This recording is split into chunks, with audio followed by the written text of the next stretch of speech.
Welcome to the WP SEO Show, brought to you by SEO Hive, your proactive white label SEO partner.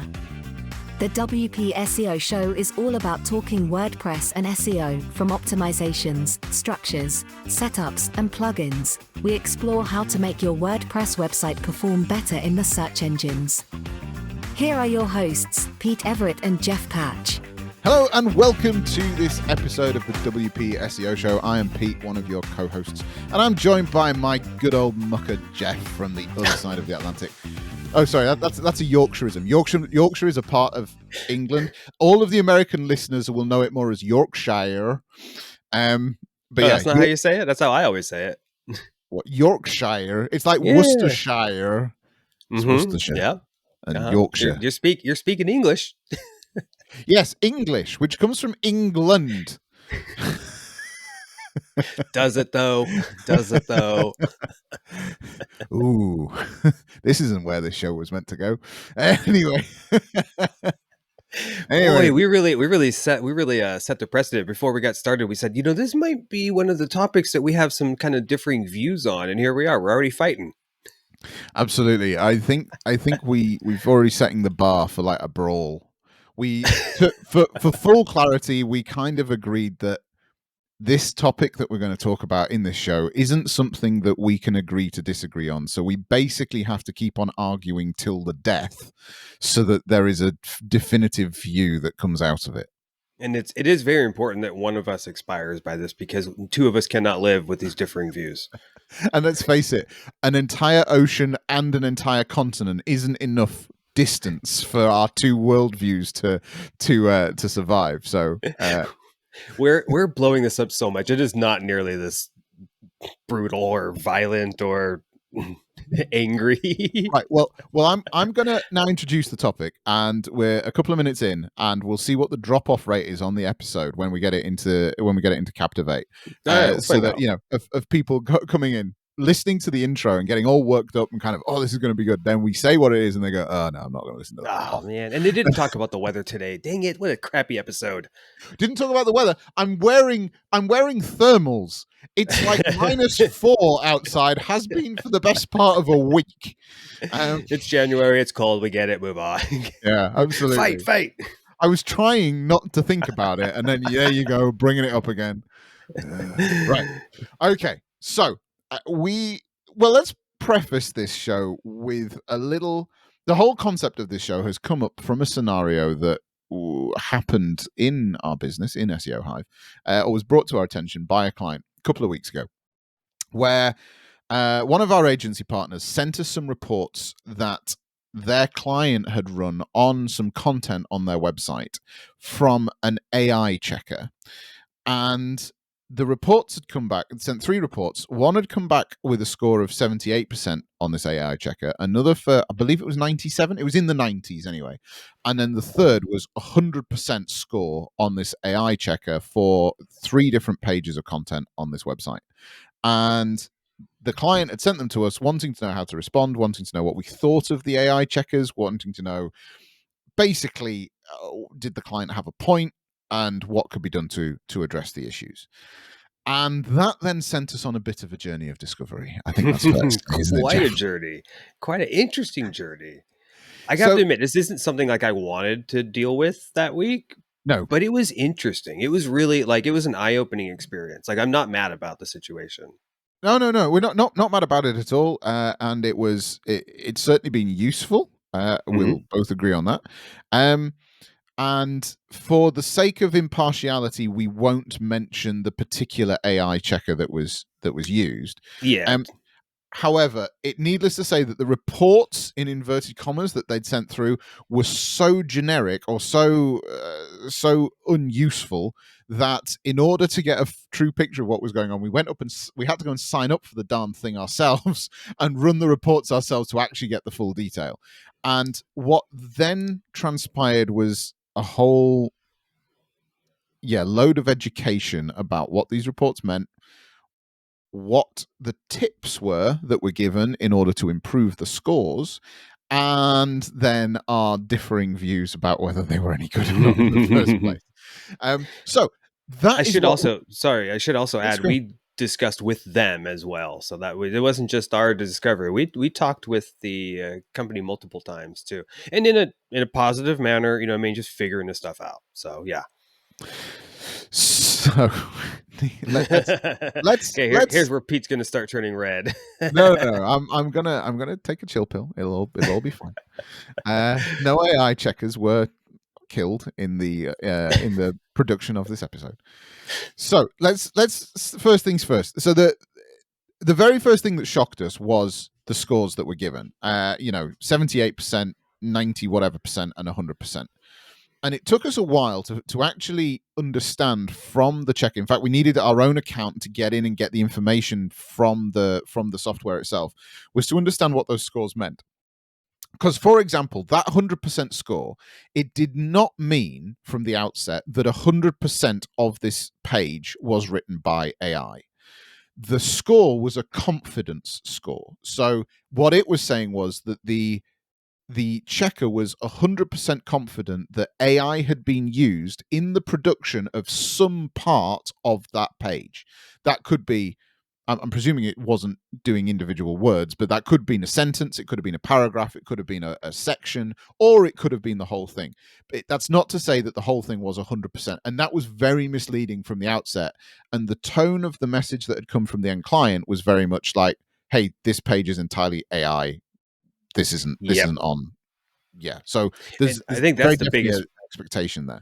That's probably the biggest problem is how it's.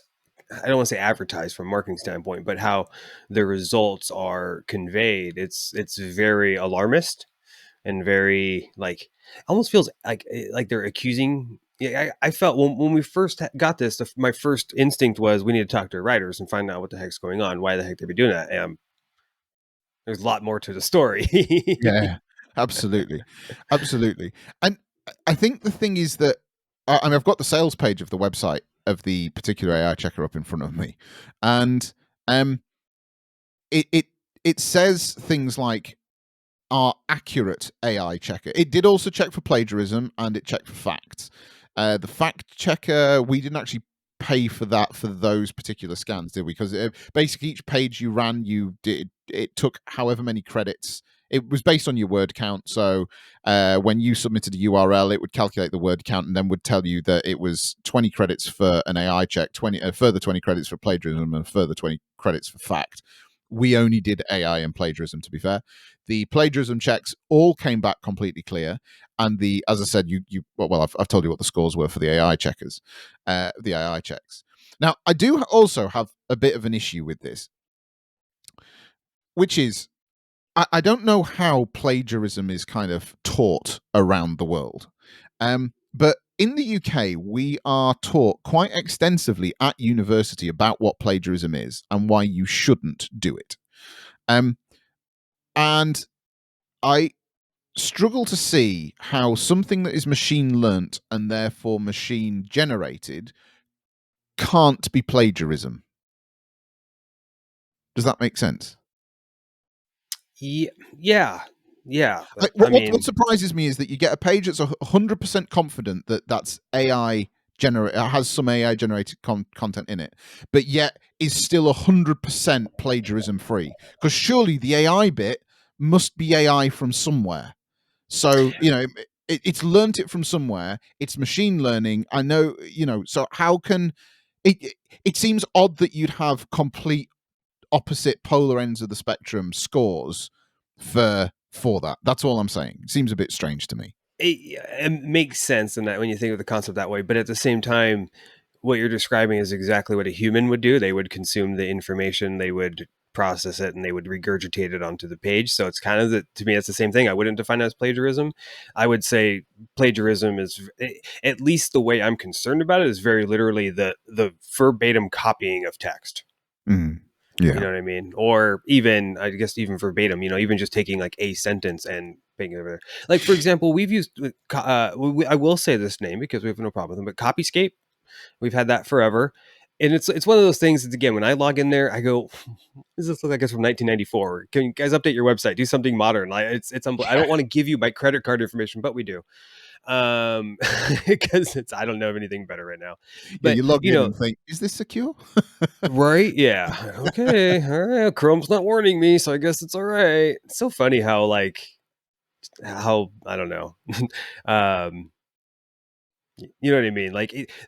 My mind's blanking, but in real life, you know what I mean? If you see a pretty girl, you're like, oh, she's pretty. I'm interested in her. Websites are the same way. It's like, oh, it looks pretty. I trust it. Like, it doesn't look good. I don't trust it. And So what we funny we've found gotten to is that now stage. Jeff gives his credit card details to pretty girls. Gives? No. Gave? Maybe. Anyway, what were we saying? No. weren't Yeah, we just saying before this that we needed some kind of sound or to play if you went off topic? Stay on target. Stay on target. We're gonna have a soundboard in future episodes coming on here. So Pete can keep me on track, and he can make jokes. I can do that rim shot when there's a hilarious British euphemism. What, you mean this one? Oh yes, I hope that comes out on the recording. I love it. I love it. So anyway, talking about Copyscape, Copyscape will literally show you that this sentence has been used somewhere. I don't think it'll go down to like a word or a phrase, but a sentence. And the one that we're discussing, that was the same thing. The one review that I really, really, spent the most time on was like 100% AI score. And I'm looking through, maybe it was 99, but it was basically 100%. And when I was reviewing it, every single sentence was highlighted, and you could hover over it, and it was like, we are confident that AI was used to just do this, or in some capacity. And then there was one that wasn't, and I was like, okay, so what's different about this sentence? And there was a grammatical error. Like, I admit, it should have been gone. It was a grammatical error, and I thought, okay, well, so that's the only unique one. All right, well, not unique, but not AI generated. So interesting. And that kind of leads to what I think is the most interesting discovery in this whole process. I don't know if you know what I'm getting at. Do you want to should I just put it out there? You go for it. Okay. So like I said, we had to obviously have some internal discussions, go, hey, is anybody doing something they're not supposed to be doing? And of course, everything's positive, and we come to find out Grammarly is triggering this in it was in 100% of the cases, I think it was, or really, really close. Yeah. Because yeah, we had one of our writer team submit another article that we are 100% confident was written 100% uniquely, and boom, we're just like, whoa, what is going on here? And some of the discussions that we were having with their support was, well, don't use grammar checkers and things like that. Well, wait a second. I mean, reworking a word or two does not make content AI generated, in my opinion. It doesn't make it unreliable. It's not malicious. I don't think there's anything negative about that. Well, yeah, no, absolutely. So this is it. So we didn't only run. We did have enough credits on our account, which I'll hasten to add we have now closed. But we did have enough credits to run multiple bits of content through. So we took some content that we generated for that client. We took some content that we generated for other clients. I took some content from my agency that hadn't even been through the SEO Hive process, that had been through, a complete independent process. That came back at 91%. And I'm guessing that's old enough to probably predate, not calling your website old, but I know you haven't revamped it recently, so I'm guessing it probably predates most of the AI content. In fairness, it wasn't. It was one of my agency clients. It wasn't my agency website.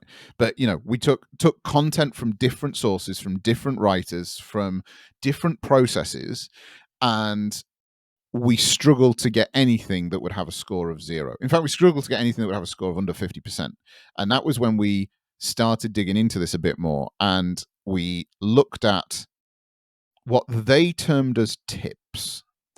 And this, for me, is really the crux that undermined the whole validity of what we were looking at. And this is where Jeff and my opinion does kind of differ. This is where the fight begins, because in my mind, if these things aren't suitable to be used in the real world, if they're too complicated. And some of the tips that we'll talk about in a second really, in my mind, do undermine the whole point of using these things. Why should I give you money if you're going to tell me, and in a minute, that I should remove part of the text? All I'm now doing is gamifying my content in your system that isn't actually going to help me in the real, it either take the whole content or take none of it, but don't tell me to then remove introductions and lists and this, that, and the other, because what's the point in the score at that point? So yeah, the process, that was part of it. Then there was the software that could set it off. So Grammarly was one of them. I've been quite vocal on the podcast before. We use Surfer as part of my agency process. That would trigger it. Of course, things like ChatGPT would trigger it, which is that's what it's there to find. Yeah, but and that's what I would expect. Yeah, but the list of things it said to remove for me just got to a point of saying, well, what's the point if you can't give an accurate score with general tools? It even said don't use Microsoft Word. It did, because of the spell check, the grammar check. I don't know, but it's like, I presume this isn't realistic. So if it's so sensitive, that all of a sudden makes it not a real world application for me, and therefore pointless, and therefore I want my money back. Anyway, I threw my toys out of the pram at that point and said, you deal with it. And you were then dedicated enough to the cause to actually get involved with the chat support team from this AI checker to then go and try and get a bit further. So I don't know if you want to pick up the story from there, because I literally, I was done. I was out. I've got better things to do. Well, credit where credit's due. That was actually our amazing content manager, Kelly, that was taking the time to discuss with them. I didn't have the patience to do it. I had the patience to like dig into it and try to find the tricks, which of course probably took 10 times longer than just opening chat or emailing them and discussing with them. But that's the way I do things. Yeah. So I don't want to I don't differ completely from Pete. I share most of his same sentiments, but I think I have a little bit different of a perception and attitude towards this service, this product, whatever you want to call it. The first thing I'll say is it's very affordable. It's only like $15. I'm not worried about the money.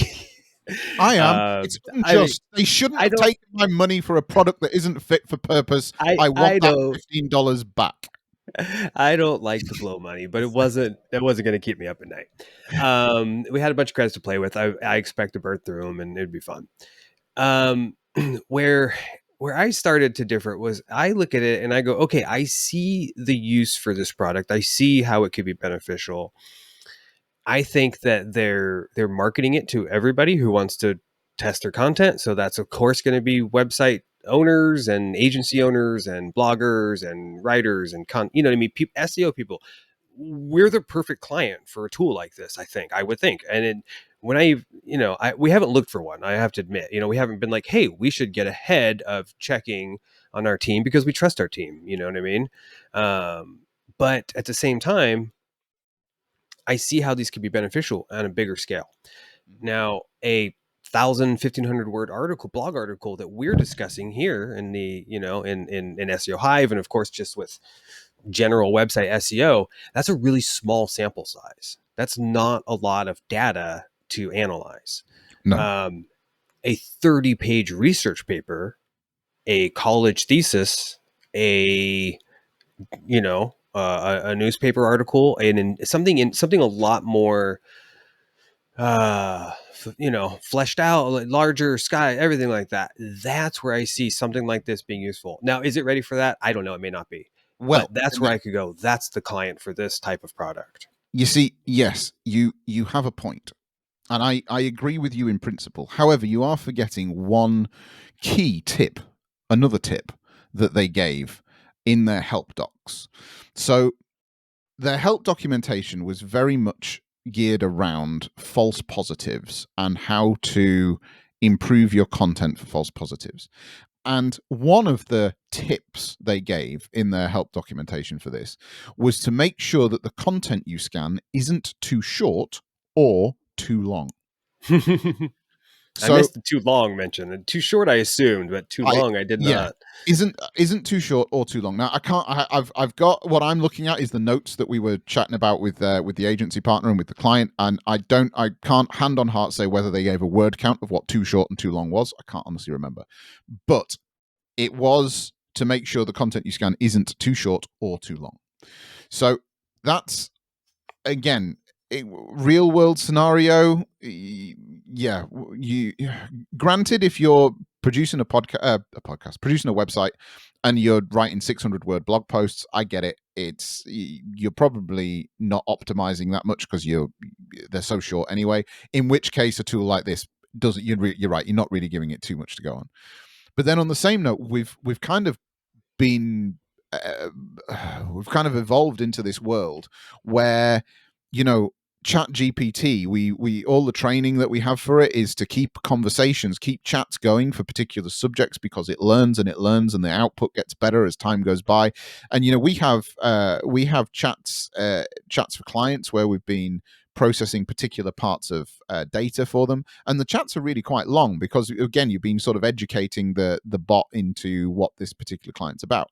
But all of a sudden we've now got a tool which says, whoa, whoa, whoa, whoa, it can't be too short, you can't be on the short end, but it also can't be too long.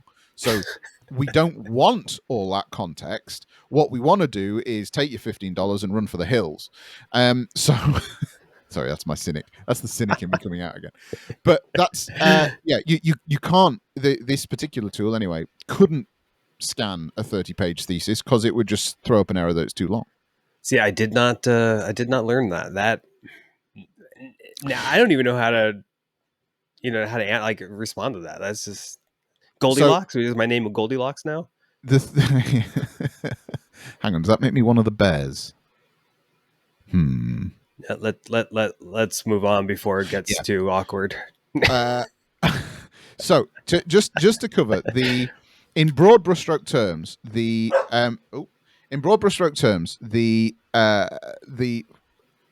actions that it's said to take for false positives, this is no word of a lie, are this. Firstly, remove introductions, conclusions, and lists from the text that is to be scanned. Secondly, make sure that the content you scan is not too short or too long. As I say, there may have been word counts around that, but I haven't included them. And thirdly, and this is a direct quote, be aware that false positives happen. Great. So now I've just got to be aware that they happen. That makes the world better. Oh, boy.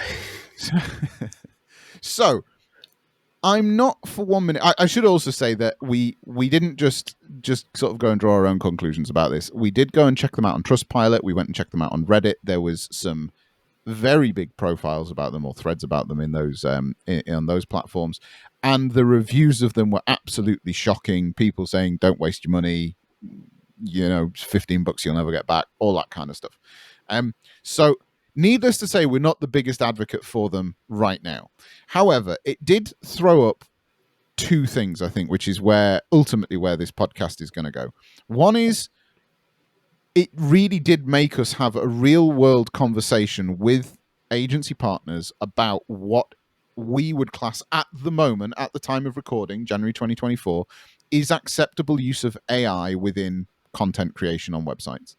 And the second is that actually whether there will become a time where these AI checkers are of a reasonable enough standard that they become a useful thing to include in your workflow, like you do with plagiarism checkers at the moment. And that's the key, that it just doesn't fit in this workflow. Like I said, Pete's obviously very, very against it.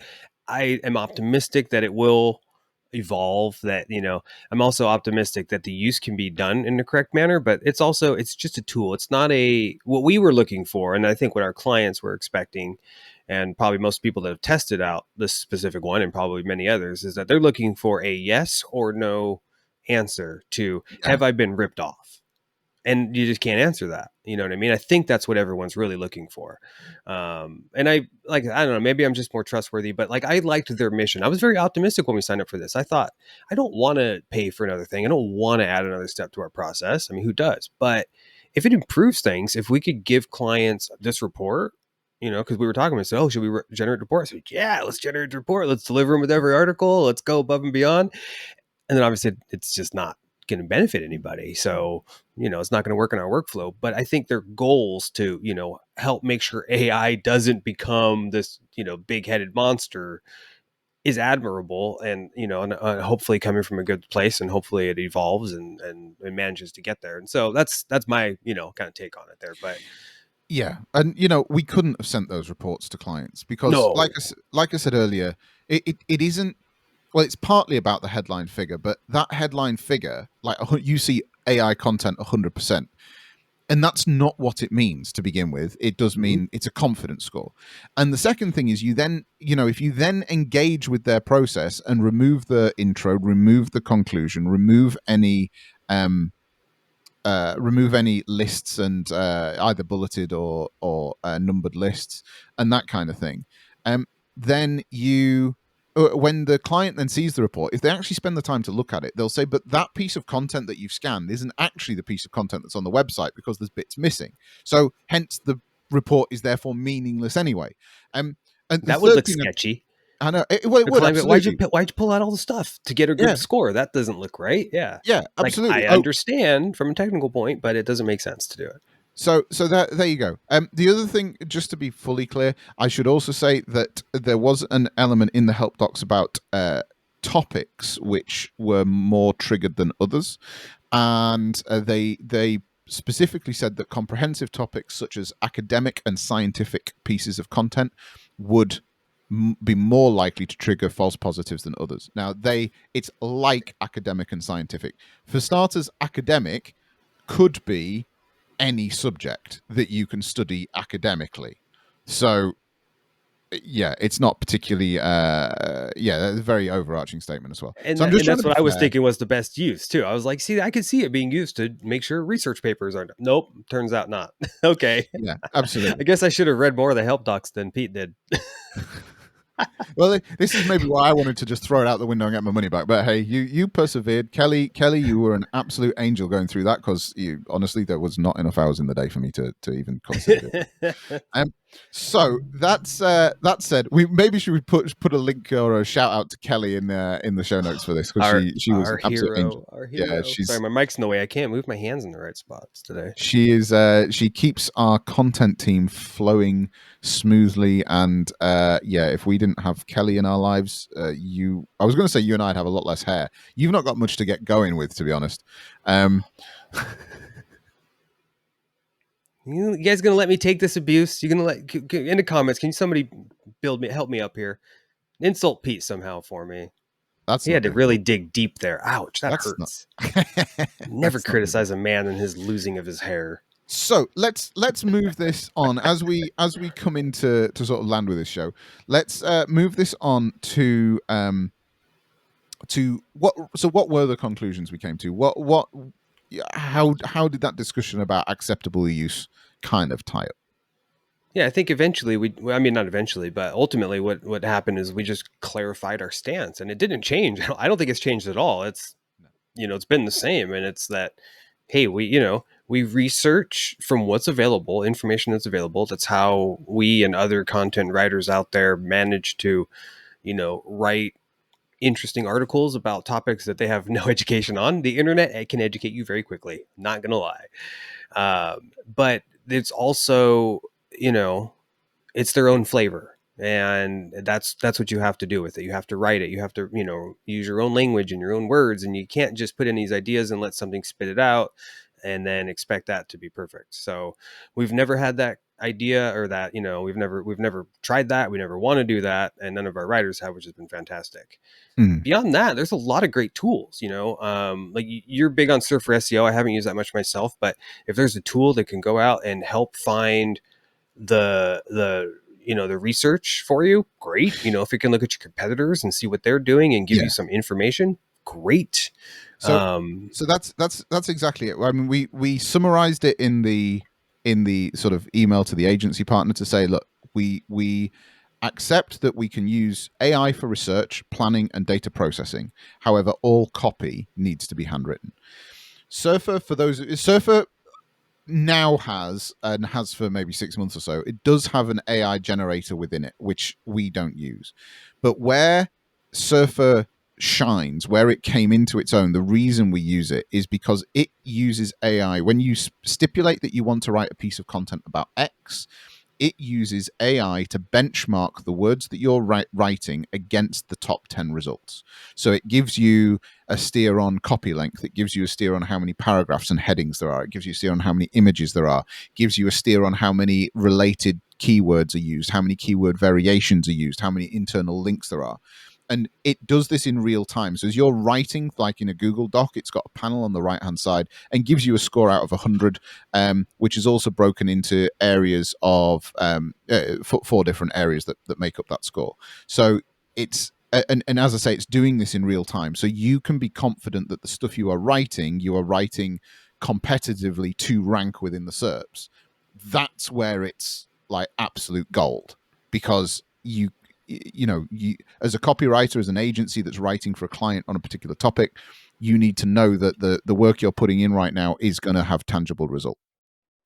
So that's for data processing. Absolutely fine to use it in that scenario. You're using it for the betterment of the client. The end result, the words that go on the page are still handwritten copy that is tailored for the client, for their commercial objectives, in their tone of voice, that is, it's designed to do the job for them. And yeah, that's where I see it as being powerful. Look, we're going to end up in a really bad place if we end up in a website where the machines are learning from machine generated copy, and then the web's just going to become the same. God knows where we'll end up. I mean, can you imagine the tangents we could go off if that's no, I can't. I'm scared. I'm not like fearful. Now, I've worked with robotics and AI for decades. Like before this was common stuff. I've never been fearful for things. I've never been fearful of robots taking over the world or doing any of that crazy stuff. Like I've built them. Trust me, they ain't going to do it. But this is the problem. And again, this is why I think I still had a bit of a maybe of an acceptance, or, I felt bad for the product that we're discussing and not naming, because I am worried about it running away with data. You know what I mean? And just nothing malicious, but if it starts, I don't know, if you have a teacher that's out there teaching kids things that are blatantly wrong, those kids are going to have that info for the rest of their lives, and, oh, my teacher said that, Saturn's in another solar system. So that's what it is. I mean, it only takes one little error like that in a machine to be compounded tenfold, 1,000-fold. Who knows? I mean, I don't know. Hopefully my kids don't come and tell me Saturn's in another solar system tomorrow, and I'll find out I just willed that one into the machine existence or something. So I'm dropping a message after this and just tell them to drop it in the next couple of days, and you'll be like, wait, what? That would be really funny, actually. just drop it in the conversation. Wait till the weekend and then just drop this one into conversation and watch the look on your dad's face. In fact, better still, film it for me. Do it in like a month, because I'll for sure have forgotten about it by then. So anyway, this was one of those things that as it was happening, Jeff and I looked at each other and we thought, we're going to have to do a podcast episode about this, because it was just one of those real world scenarios that was too good not to mention on the show. And I'm sure we will get to a place where these tools have their sensitivity turned down a bit and their accuracy turned up a bit, and they may become part of our everyday process, like Copyscape or plagiarism checkers or that kind of thing have already. But at the minute, they're just not there yet, and they're just there to make money for their founders. And granted, we've had quite a small sample size of these products, and if you have found one that you think is any good, please feel free to let us know, because I, for one, sure have a hell of a journey to change my mind on these things at the moment. Yeah, I mean, I'm not saying there isn't something better out there. Like I said, I thought I was impressed by this product until the results. I was excited to use it. If there's something else, I'm happy to spend another $15 against Pete's wishes and test it out. Now, before we get an email from both of our listeners that say that Pete shouldn't be against, what's the problem? Why don't you want to show reports to clients? That's not what I'm saying. No, I'm all for being transparent for clients about the work that's done and how it's done. However, on the same note, if you're going to use reporting software, the reports themselves need to be accurate. And if they're not accurate, then all you're really doing is creating worry. You're creating a storm in a teacup, and it's not going to help anybody really in the long run. So that's what I'm saying. And at the moment, I don't think these things are accurate enough in order to be included in the process. And there will become a time when they are accurate enough, and I'm more than open to look at those things at that moment in time. But at the minute, don't waste your money, don't waste your time, because we have. Yeah, it might be a discussion for or a whole other discussion for another day, but reporting it's, you think sending reports is good, and it is. You want to be honest, you want to share what's going on, but sometimes they raise more questions than they answer. Sometimes they create more work, and it's just a lot of data and information, excuse me, that is not vital to a business owner, or, so there's all kinds of things, and I could go off for hours about like website reporting and audit, all kinds of stuff on that front. Oh, and believe me, he can. In fact, sorry, the reason I joke about that is that one of the funniest things, I think, looking back at us setting up SEO Hive, was when we were trying to map out the processes, and this was partly due to our time zones. We collaborated on things, but we collaborated in a way of saying, right, well, you go and do that, and then you send it to me, and then I'll go and review it, or I'll go and modify it, and then I'll send it back to you. And I just remember putting together certain processes for how things were going to work, particularly things like reporting. And you just sit there and say, man, I know what you're trying to do, but that's just going to cause us a headache. You can't say that, because it's going to open up more questions than answers, and because it's not defined enough. And, this is just going to confuse people. And, from somebody, your side of the table, that had run productized processes before, you knew all of this stuff. I just thought I was being generous to clients. And, certain things we changed immediately. Other things you maybe had enough grace and let them go through, and we've changed them since because they were causing us headaches. So that was definitely part of the learning curve that I had to go on in setting up SEO Hive. And hopefully I'm more rounded, but maybe more cynical individual because of it. And maybe is that what caused it? It was all the reporting issues and everything they've worn you down to, you're old and broken and withered and angry and bitter. Yeah. I now see the world through SEO reports. And anyway, I think we've said enough. But if you do want to, if you've got any queries about any of this stuff, maybe the thing that's exciting that we should maybe close this podcast with is that we're launching on our website the ability to hold strategy calls. So we didn't discuss mentioning this before the show. So Jeff's raised eyebrows are surprise. We're talking about this now, are we? So we're aware that agencies often just have questions and need either somebody to bounce some ideas off, or need some more information, or need to run something past a professional, somebody with a more educated opinion than they've got. This could be about a website that you're working on. It could be about a client meeting that you've got. It could be about a discovery session. It could be about anything. And so in order to address that, in order to help more people, we have decided to launch strategy sessions. You'll be able to find them on our website, seohive.co. It'll be in the menu somewhere. And basically, you can book a call with us to discuss any client, regardless of or even your own website, that you need some SEO support for. So feel free to go and check that out. And if you've got, if maybe you have queries about how to use AI in your processes, that was the connection that I made, Jeff, which is why I started talking about this. Yeah. So feel free to go. You can book one online, schedule in one of our calendars, and we'll spend some time together going through it. We'll ask you for some background information, and we'll spend some time going through it on the call, and then we can chat things through. Yeah, I'm looking forward to that. We've done that since day one, but it's always been like kind of on request, and I'm having the discussion and email and stuff. So we just thought, let's just make it easier for everybody and put the option out there. Open up our calendars a bit more on when we can and things. And so we're looking forward to it. It's these type of discussions are always very exciting and fun in a weird kind of like nerdy way, but they always end up kind of opening up a lot of doors and, and paths and stuff. So this should be fun. As we go, I think we're excited to kind of bring more of the team into the process and too. But for now, Pete and I just going to meet more people and talking to more of our clients and, new and old, if we work with you or not. So it should be fun. But yeah. Yeah, that was the thing I was going to mention, which is this isn't something that we have done these calls before, but with existing clients, and this is just open. If you've got an SEO question, of course, we will need to validate that it's an SEO question. No, I'm not gonna lie. You can ask me anything if you want to pay for an hour of my time. That's fine. It doesn't have to be about SEO. In which case, I'll tell you about how I'm losing my hair. Whatever you want, it's your money.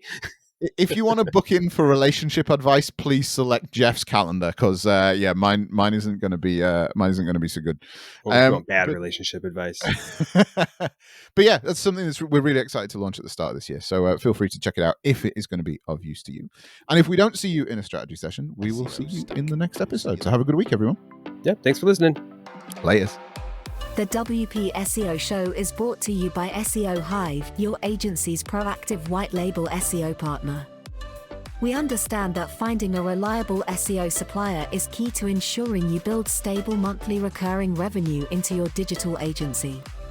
At SEO Hive, we have a suite of products that will help you sell, scale and deliver your monthly SEO retainers, from our scout reports and one-off technical boosters, to our flagship local SEO and honeypot plans, all of which have clear pricing and monthly deliverables.